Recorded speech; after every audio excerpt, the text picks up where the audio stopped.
की अनंत ब्रह्मांडे उदरी, ज्याच्या उदरामध्ये अनंत ब्रह्मांड स्थिरावलेली आहे.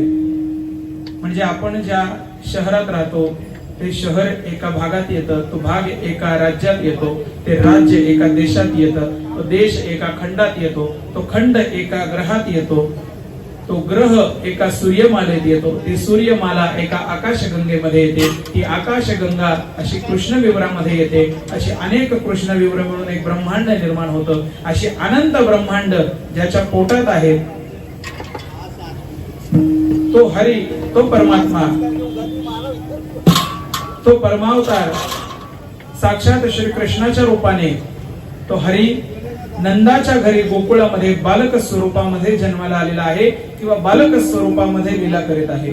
अनंत ब्रह्मांडे उदरी हरी हा बालक नंदा घरी, नवल केवढे केवढे न कळे कान्होबाचे कोडे.